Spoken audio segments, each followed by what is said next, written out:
Hi hello ನಮಸ್ತೆ welcome to my YouTube channel. ಇವತ್ತು ಮಕ್ಕಳಿಗೋಸ್ಕರ ಸಂಜೆ ಸ್ನ್ಯಾಕ್ಸ್ಗೆ ಅಂದ್ಬಿಟ್ಟು ವೆಜಿಟೇಬಲ್ ನ್ಯೂಡಲ್ಸ್ನ ಮಾಡೋಣ ಅಂದ್ಕೊಂಡೆ. ಇನ್ನು ಮಕ್ಕಳನ್ನು ಸಹ ಹೊರಗಡೆ ತಂದುಕೊಡಿ ಅಂತಿದ್ರು. ಹೊರಗಡೆದು ಅಷ್ಟು ಚೆನ್ನಾಗಿರಲ್ಲ, ಹೆಚ್ಚಾಗಿ ಟೇಸ್ಟಿಂಗ್ ಪೌಡರ್ ಹಾಗೂ ಹೆಚ್ಚು ಆಯಿಲ್ನ ಹಾಕಿರ್ತಾರೆ. ಹಾಗಾಗಿ ಮನೆಯಲ್ಲೇ ಪ್ರಿಪೇರ್ ಮಾಡೋಣ ಅಂತ ಅಂದ್ಕೊಂಡೆ.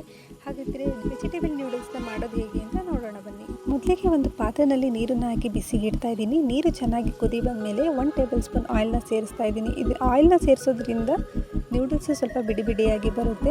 ನೋಡಿ, ನೀರು ಚೆನ್ನಾಗಿ ಕುದಿ ಬರ್ತಾ ಇದೆ.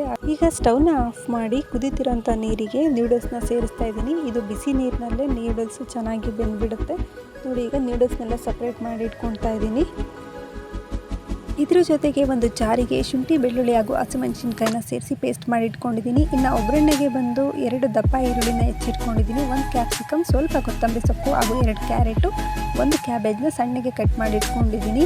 ಜೊತೆಗೆ 1 ಟೇಬಲ್ ಸ್ಪೂನ್ ಅರಿಶಿನ, 1 ಟೇಬಲ್ ಸ್ಪೂನ್ ಗರಂ ಮಸಾಲ ಹಾಗೂ 3 ಟೇಬಲ್ ಸ್ಪೂನ್ ಎಣ್ಣೆನ ತೊಗೊಂಡಿದ್ದೀನಿ. 1 ಟೇಬಲ್ ಸ್ಪೂನ್ ಅಚ್ಕಾರದ ಪುಡಿ ಹಾಗೂ ರುಚಿಗೆ ತಕ್ಕಷ್ಟು ಸ್ವಲ್ಪ ಉಪ್ಪನ್ನು ಸಹ ತೊಗೊಂಡಿದ್ದೀನಿ. ಸ್ವಲ್ಪ ಟೊಮೊಟೊ ಸಾಸ್ ಹಾಗೂ ಸೋಯಾ ಸಾಸ್ನ ಸಹ ತೊಗೊಂಡಿದ್ದೀನಿ. ಹಾಗಿದ್ರೆ ಈಗ ನ್ಯೂಡಲ್ಸ್ನ ಮಾಡೋದು ಹೇಗೆ ಅಂತ ನೋಡೋಣ ಬನ್ನಿ. ಒಂದು ಬಾಣಲಿನ ಬಿಸಿಗಿಟ್ಟು ಅದಕ್ಕೆ ಸ್ವಲ್ಪ ಎಣ್ಣೆನ ಹಾಕಿ ಬಿಸಿ ಮಾಡ್ತಾ ಇದ್ದೀನಿ. ಎಣ್ಣೆ ಕಾದಾದ್ಮೇಲೆ ಹೆಚ್ಕೊಂಡಿರುವಂತಹ ಈರುಳ್ಳಿನ ಸಹ ಸೇರಿಸಿ ಫ್ರೈ ಮಾಡ್ತಾ ಇದ್ದೀನಿ. ಅಂದರೆ ಗೋಲ್ಡನ್ ಕಲರ್ ಬರೋವರೆಗೂ ಫ್ರೈ ಮಾಡಬೇಕಾಗುತ್ತೆ. ನೋಡಿ, ಚೆನ್ನಾಗಿ ಫ್ರೈ ಆಗಬೇಕು ಈರುಳ್ಳಿ ಬೇಗ ಫ್ರೈ ಆಗೋದಕ್ಕೋಸ್ಕರನೇ ಸ್ವಲ್ಪ ಉಪ್ಪನ್ನು ಸಹ ಸೇರಿಸ್ತಾ ಇದ್ದೀನಿ. ಈರುಳ್ಳಿ ಫ್ರೈ ಆಗಿದೆ. ಈಗ ಸ್ವಲ್ಪ ಶುಂಠಿ ಬೆಳ್ಳುಳ್ಳಿ ಪೇಸ್ಟ್ನ ಸಹ ಹಾಕಿ ಅದು ಹಸಿ ಸ್ಮೆಲ್ ಹೋಗೋವರೆಗೂ ಚೆನ್ನಾಗಿ ಫ್ರೈ ಮಾಡಬೇಕಾಗುತ್ತೆ.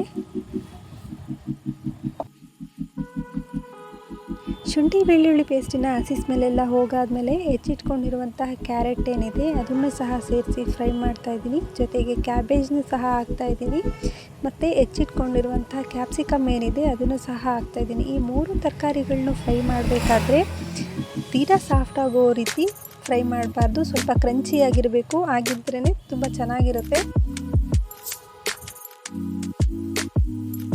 ತರಕಾರಿಗಳನ್ನೆಲ್ಲ ಚೆನ್ನಾಗಿ ಫ್ರೈ ಮಾಡಾದಮೇಲೆ 1 tablespoon chilli powder, 1 tablespoon garam masala ಹಾಗೂ 1 ಟೇಬಲ್ ಸ್ಪೂನ್ ಅರಿಶಿನ ಹಾಕಿ ಚೆನ್ನಾಗಿ ಫ್ರೈ ಮಾಡಬೇಕಾಗುತ್ತೆ. ಎಲ್ಲ ತರಕಾರಿಗಳೆಲ್ಲ ಚೆನ್ನಾಗಿ ಮಿಕ್ಸ್ ಆಗಬೇಕಾಗುತ್ತೆ. ಚೆನ್ನಾಗಿ ಮಿಕ್ಸ್ ಆದಮೇಲೆ ಈಗ ಜೊತೆಗೆ 1 ಟೇಬಲ್ ಸ್ಪೂನ್ ಸೋಯಾ ಸಾಸ್ ಹಾಗೂ 3 ಟೇಬಲ್ ಸ್ಪೂನ್ ಟೊಮೆಟೊ ಸಾಸ್ನ ಸಹ ಆ್ಯಡ್ ಮಾಡ್ತಾ ಇದ್ದೀನಿ. ಎಲ್ಲ ಚೆನ್ನಾಗಿ ಮಿಕ್ಸ್ ಮಾಡಬೇಕಾಗುತ್ತೆ. ನೋಡಿ, ಚೆನ್ನಾಗಿ ಮಿಕ್ಸ್ ಆದಮೇಲೆ ಕೊನೆಯದಾಗಿ ಕೊತ್ತಂಬರಿ ಸೊಪ್ಪನ್ನು ಸಹ ಆ್ಯಡ್ ಮಾಡ್ತಾ ಇದ್ದೀನಿ. ಅದು ಸಹ ಚೆನ್ನಾಗಿ ಮಿಕ್ಸ್ ಮಾಡಿ ಫ್ರೈ ಮಾಡಬೇಕಾಗುತ್ತೆ. ಫೈನಲಿ ಎಲ್ಲ ರೆಡಿಯಾಗಿದೆ. ಲೋ ಫ್ಲೇಮಲ್ಲೇ ಪ್ಲೈನ್ ನೂಡಲ್ಸ್ನೆಲ್ಲ ಮಿಕ್ಸ್ ಮಾಡ್ಕೋಬೇಕಾಗುತ್ತೆ. ನೂಡಲ್ಸ್ ಎಲ್ಲ ಬಿಡಿ ಬಿಡಿಯಾಗಿದೆ. ಯಾಕೆ ಅಂದರೆ ಆಗಲೇ ಬಿಸಿ ನೀರಿಗೆ ಸ್ವಲ್ಪ ಆಯಿಲ್ನ ಹಾಕಿರೋದ್ರಿಂದ ನೂಡಲ್ಸ್ ಯಾವುದೋ ಒಂದಕ್ಕೊಂದು ಅಂಟೋದಿಲ್ಲ, ಹೀಗೆ ಬಿಡಿ ಬಿಡಿಯಾಗಿರುತ್ತೆ.